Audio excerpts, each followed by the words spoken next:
आज संडे मो मटन खिया निशाटा एमती उतरी बोली मु केबे जानि नथिली। आसंतु देखिबा। सकाल सकाल मु ज्योति कहि देइथिली कि आमे आज दीपर लंच करिया जिया बाहर को बोली। तबे 1:30 हला मु ज्योति की फोन कर देइथिली कि तू पळे आसे आमे लंच करि जिया बोली। तापर आमे ज्योति मु काळू रंजित 3 जणा मिसी के आमे बाहर जाइथिलु मटन अनुसंधान रे। आपण गेस करी कहतु आमे कोठी की जाउतु जति जानिछन्ती कमेंट बॉक्स रे निश्चित लिखिबे। तेबे चलंतु आमे जिबा हमर डेस्टिनेशन को। सकाळु सकाळु मु कहि नथिली रंजित को आमे आज जिबा लंच करिया बोली। सेति पई से लेट रे टिके बाहरला हम लेट रे कहली। फाइनली आमे आसी हम डेस्टिनेशन रे पहुंचयंतु गेस करंतु एटा कोठी बोली।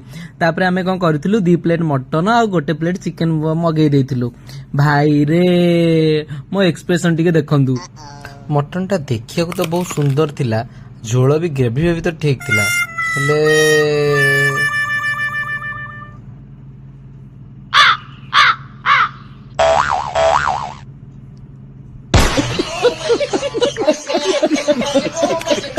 सेठू आमे बाहर को आसी जाइथिलु। बाहर को आसला पर टिके आइसक्रीम खाइबु कि नै कथाबार्ता होतलु, किंतु मोर इच्छा नै मु आइसक्रीम खाएनी।